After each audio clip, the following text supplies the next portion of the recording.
Hello, my friends. I keep getting comments on my videos that I'm making that yapping content. And so I'm like, you know what? Let me just give a true yap video and have a little chit chat with you guys. I've been thinking about this over the past couple weeks pretty intensely, and I don't think it warrants a full podcast. I think there's just sort of a stream of consciousness that needs to come out. I know this is going to be so hot. Let's see. I should take my sunglasses off, shouldn't I? I don't want to. I'm sorry, you guys. I made a podcast probably 2.5 years ago, if I had to guess, about how I was now a company of one and how I thought that was the way of the future. I read a book, I believe it's called Company of One by Paul Jarvis. And that really, wow, this is literally too hot. That really motivated me, inspired me. And I wanted to kind of pick up where I left off there because I feel like that's only a part of the story, right? As anything in business or the internet, right? Like you need a little more context. So first I want to explain why I became a company of one. This is a little bit of tea that I didn't share in that video just because I felt like it was like a little too soon and I didn't want to hurt anybody's feelings or call anybody out or anything. But now I can spill the tea on why I became a company of one. I had basically a full-time. She was contract, but essentially was working full-time operations manager. And that period of time that we worked together, which was probably only a year and a half or 2 years, that was my biggest growth period in the business, like full honesty. We did some crazy numbers. We had some crazy launches. We built some amazing systems together. And I am so grateful for her. And I believe I said that in that video, that podcast. But yeah, super grateful for her. Ultimately, what happened is she wanted more money than was advised to me, from my accounting team and from myself. I was paying myself less money than she asked for, which fortune favors the bold, baby. Like there's no love lost there. Like that's one of the hard things about being a manager, being an owner is like, you've got to say no, even though you believe people deserve a yes sometimes, I wish I could do that. I probably could have, but I think what would have happened if I would have is once the economy got a little bit worse over the next couple of years, I would have had to let her go completely. And I think that would have been harder. So anyway, that's how we ended things. Just a little tea there. Love and respect to her as always. What else? So basically I decided I'm just going to do things myself and just see how it goes because I was like, do I really need an operations manager? Like, let me kind of audit and see what I actually do need to hire for. Because honestly, I was like, even when she was working with me, I was kind of like, is this the right like role that I need? Or do I actually need a video editor? Do I actually need a, something else, some other role? So I decided to just kind of like do things myself, see how things went. Well, that just never stopped. It became, I actually really like writing and sending the emails. And I think it's really important that I do to, I'm doing everything. Like I'm doing all the email automations. I'm doing all, not just sending out my weekly newsletters, which I do think are important for me to send and write myself. It became, I'm doing like literally everything. And then I'm taking on extra things. And then before I knew it, I had doubled my workload. I was just like not letting anybody in, not getting any other input. I was hyper independent, essentially.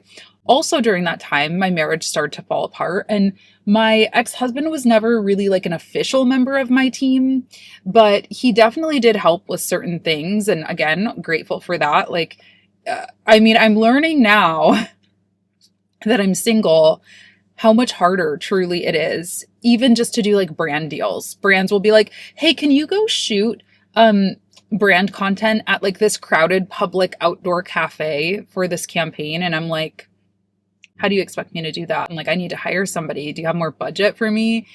And so there are definitely little things like that just having a partner, having somebody that you live with, right, that you can quickly ask to like do something for you really does help. So all that to say, me ending those two relationships put me into this hyper independent, I am doing everything all on my own role, which I think I thrived in for a little bit. And I think that's kind of where I was at when I made that podcast. Now I'm actually kind of like, maybe I was wrong. Like, was I wrong?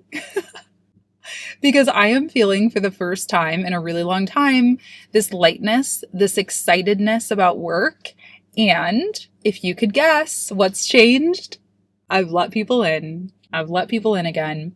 So I wanted to talk today about some other ways that you can let people in to your business without hiring a full-time operations manager for $100,000 a year or whatever that might be, right? Because I'm not at that point. I still am not at that point. If anything, I'm further away from that point than I was, a couple of years ago because my revenue has dropped a little bit.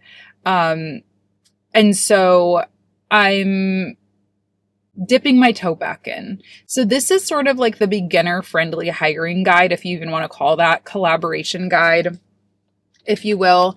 There's kind of like 3 different ways that you can work with people that I think really help. And I want to say, like, what's really helped has been, I'm excited to do this again. I'm excited to just like talk to the camera, to just yap, to just talk, to meet people, to talk to my community, to do the things that really only I can do. And I think that's the most important thing to recognize in your business, no matter what it is that you do, what your business model is.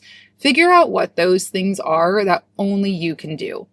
At this point in time, only I can make the videos, right? I haven't introduced other co-hosts on the channel. I haven't figured out an AI avatar, right?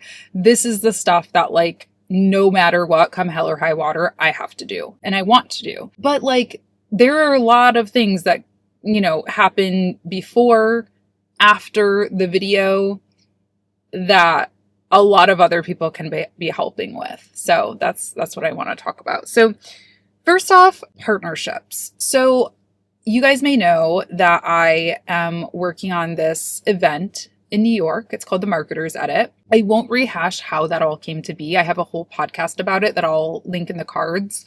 But basically, one of my former students, Elena Krimilowski, we met in person in New York a year ago, and we had this idea. It's something I would never do on my own. I thought about it. I've always been like, I want to do an event. I want to bring people together in a room. There's no way that I would actually do it on my own. There just isn't. I don't know why. First of all, playing to my strengths. I'm an introvert. I am an anxious Annie. Okay.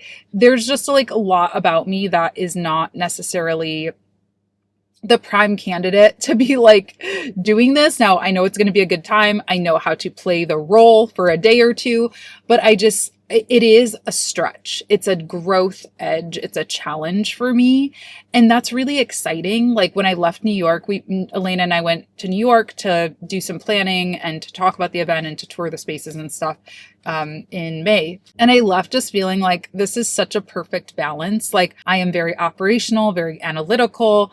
I also know the business side in a different way than she does. And she is like, brings this like youthful, and I don't mean that in terms of just age. Like, yes, she's a few years younger than me, but just like this fresh-eyed, kind of like wide-eyed excitedness to the project that I just like don't have. I feel like I was kind of jaded about work for so long for a lot of reasons, and I think that's really important. A partnership, unlike hiring somebody, right? Unlike hiring my operations manager, I'm not paying Elena a salary. She's not paying me a salary. We are going into this project, sharing the responsibility and sharing the wins from it, basically. So if we have a profit, we'll split that. If we, owe money, we'll figure that out. So now what I'll say is it's, in my opinion, unless you're like seasoned, unless you've done this before, my opinion is it should be a project. It should be something that has like a start and an end date, at least in the beginning. With Elena and I, it's like, okay, we've got this event in November. After November, we can kind of decide, do we like this? Do we want to do more? Do we want to do online things? But it gives us an end date and it gives us an option to opt out, right? All due respect to her and to me, like it might not work. It might not be a good time. Who knows? It's going to be a good time for you guys. I can almost guarantee that. That is like our utmost priority. But I mean, from working together perspective, we could be like, you know what? We didn't communicate very well. I did more. You did more. I don't know. There could be, issues there. So I think having just like an end date or like a date to reassess things is a good idea. So anyway, by the way, themarketersedit.com. And, actually in one of my vlogs, I was talking about it. So Elena and I are actually going to Paris together soon. And I was talking about like, it's just so cool that I am able to hit up a friend who lives in Europe and be like, do you want to go to Paris for a cute little couple days? Like, that's so amazing. And that's one of the reasons that we created the Marketer's Edit, is because we want people like you and I who are like, hey, I've got this idea. I need a business partner for it, or I need a collaborator, or I just want a friend who understands this industry, who I can bounce ideas off of. We wanted you guys to be able to get into a room together and do that. And those opportunities are not plentiful, at least not for me, definitely not where I live in Michigan, right? This really is like a curated group of people from this community who understand your world. And it is going to be an interactive experience. It's not just going to be like, let's stare at a wall and stare at panels and stare at talks. Like, we're going to be shaking hands, meeting people, getting to know each other, doing activities together. Like, I want you to leave with your business bestie. I want you to leave with your future Elena, right? Your first future business partner, your future co-working buddy, your travel buddy, whatever. Like, that's the goal. So check it out, link down below. Okay. The other thing that the other person that I've been working with, somebody else who is like very analytical. I mean, I think I'm very analytical, but he kind of takes it to a new level. So he's been kind of helping me with digging into my videos and the data and coming up with ideas and being like, here's like statistically speaking, like what works and what doesn't. And also like where the working relationship started was, I was like, do you want to be my partnerships manager? I had a partnerships manager, and then I didn't, and then I did, and then I didn't, and then I did, and then I didn't. I ended my last partnership relationship, I think about a year ago, actually.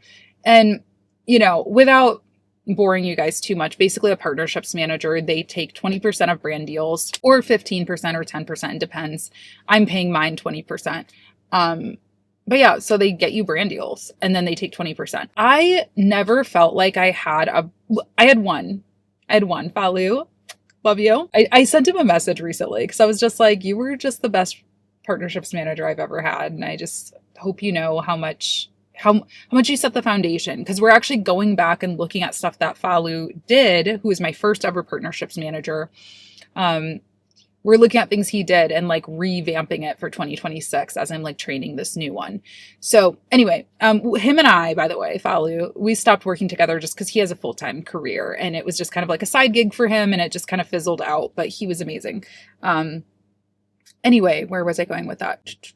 Besides Falu, I had never really had a partnerships manager that I felt like really did everything I needed. And this isn't a slight against anybody. I worked with somebody named Nick. I love you too.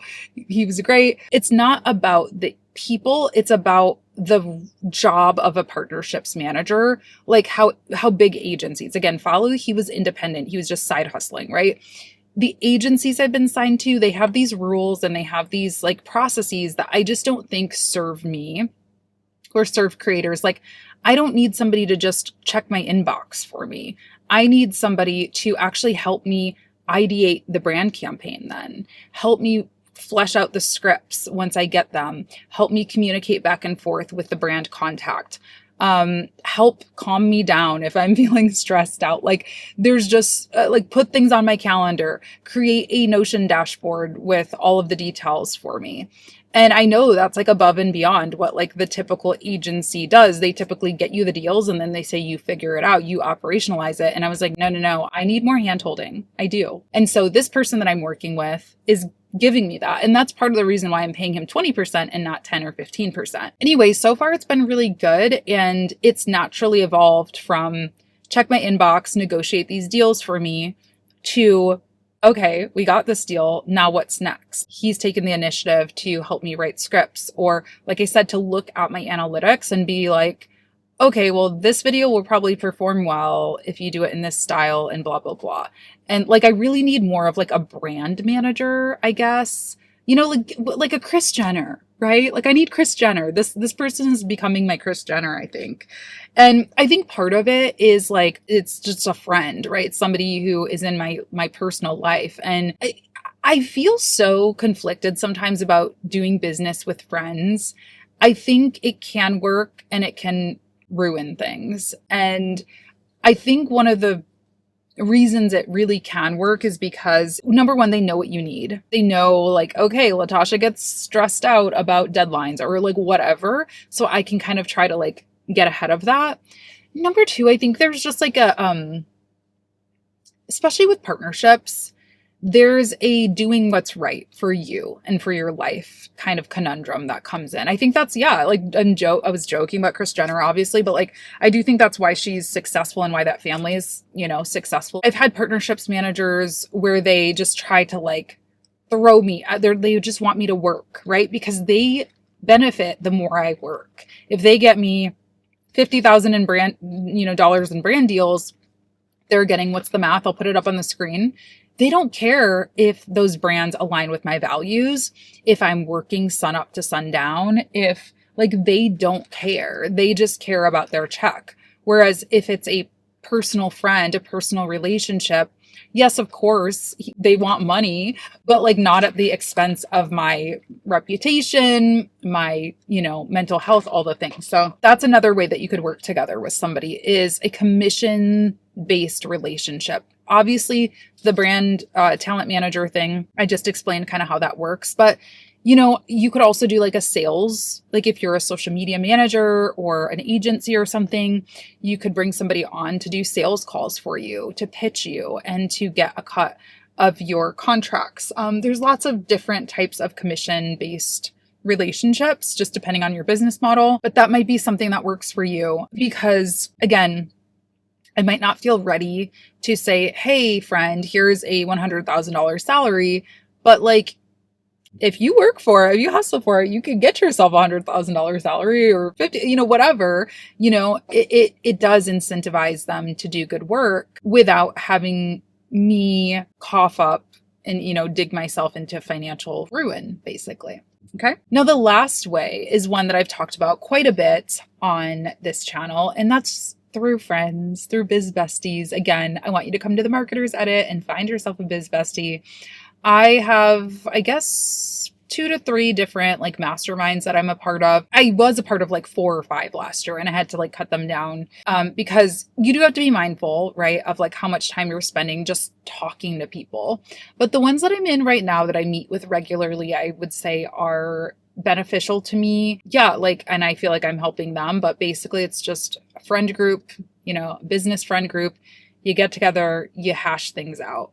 It's a sounding board. All of my masterminds have just started from like mutual admiration, right? One, I met the first guy on Twitter, RIP, Latasha's Twitter, at least. I guess Twitter kind of still exists, but I don't have one anymore. But we met in like 2021. And I think I think he DM'd me first and just said, I like your stuff. And I was like, me too, I like yours. And then like next thing you know, he's like, I've been getting together with these people and meeting. Do you want to meet? And then I was like, yeah. And then we've still been meeting. It's 2026 now. We've been meeting for 5 years. I mean, that is truly so like lovely when you really think about it. Like he's, seen the highs and the lows of 2021 to 2026 and I've seen theirs. And yeah, it can be low stakes. Like we actually moved that one. It was, I think, every other week. We moved it to once a month just to fit all of our lifestyles better. But we also are always there for each other in between. If there's something that comes up in between, text me, email me, whatever. And yeah, then another one I'm a part of, it was just kind of like somebody asked me, do you know of any masterminds? And I was like, no. Are you looking for one? I guess I could join another one. So I kind of helped create this one with another gal that I knew. And those, oh my gosh, I just realized my seat was on, my heated seat. I was like, why? I mean, I'm holding a hot coffee and I had my heated seat on, like, and it's 86 degrees outside. So yeah. Masterminds, just put the meetings on the calendar, recurring every other week, come up with a format. Basically, the format for the ones I'm in is essentially like share a win from the past couple weeks or month, share something you want help with or you want to work on. And then like if we want to talk about things that we're loving, resources, books, creators, whatever, something new we learned, share that. That's kind of it. super easy. And I just think that, and free, by the way. I don't really believe in paid masterminds. I mean, I'm willing to change my mind, but I've personally never paid for one. And, I've had membership groups in the past, and I think that's a little bit of a different thing. If you're just saying, hey, we're peers, we're people who are in a similar stage of business or whatever, I don't know if I like the idea of paying for it. Some people say it helps with getting people to actually show up, but I think it's like choose people who are going to show up, right? Choose people that you develop a relationship first. Like I said, the Twitter one, we were Twitter friends first. The other two, we were just like friends first. And yeah, you don't want to just ask, like, don't just slide into my DMs and we've never talked and be like, hey, Latasha, do you want to be in my mastermind? I'm sorry, I'm going to say no, right? Because I don't have like any relation, like why, right? We don't have any like allegiance to each other. I don't know the word, but, yeah, if you slowly, right? I always say it, right? Business is like dating, you guys. Just freaking make a move, but don't make an aggressive move, right? Just make a smooth move, okay? Slide in the DMs, ask how they're doing, give them a compliment, be nice, then, maybe ask for a coffee chat, maybe buy them a coffee, right? Send them a Starbucks gift card and say, hey, I would love to like meet you. And then like slowly over time, you can ask them to start meeting with you regularly as a part of a mastermind. But yeah, it takes again, fortune favors the bold, right? It takes a little bit of guts to do that. I can admit.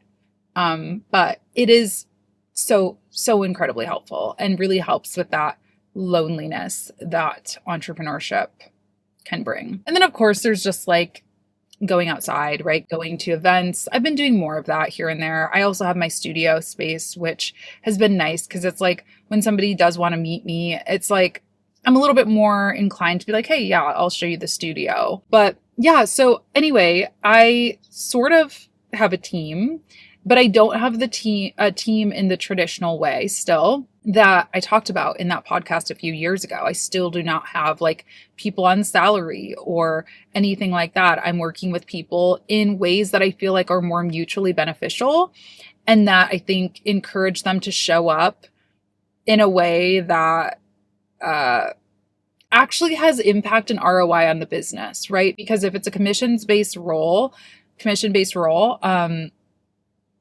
you don't get paid unless I get paid. A partnership, same thing. Like I'm not doing all the work. We're doing this together. And if we fail, like that's on us, right? And obviously within the partnership, I mean, maybe her and I can do an episode once this is all wrapped up and done if we're still friends. No, I'm just kidding. We're gonna always be friends. But yeah, but just kind of like sharing responsibilities and things like that. Cause yeah, like you can't join a partnership and then do all the things. But anyway, I just wanted to share this little like yap about I think sometimes when we talk about building a team, it's like very like, okay, I got to hire this person at this many hours, at this retainer, at this. And that's just not realistic. I think when you're in the building stage, which frankly I'm in, I feel like I am in the building stage of my business again. I'm not like what I was doing several years ago where I could just like, hold on, I got to do my move. Okay, that's not me right now. That's not me right now. I've got to get a little scrappy, and therefore I need people on my team who are willing to be a little scrappy with me. Okay, so let me know what you think. Let me know if you have thoughts, questions, anything you want me to yap about in the future. I kind of have been liking doing these little like, well, I've got a Starbucks gift card now. One of my clients very kindly sent me a Starbucks gift card. So I'm like, all right, I've got yap content. Yap. Well, no, I need yap material. I need things to yap about, but I've got yap fuel. I've got yap fuel. So anyway, let me know what you think, all the things. Hope you guys are doing well. And having a lovely, lovely day and enjoying summer. I can't believe it's like summer. It's so hot. All right. Well, I'll see you in the next one. Bye.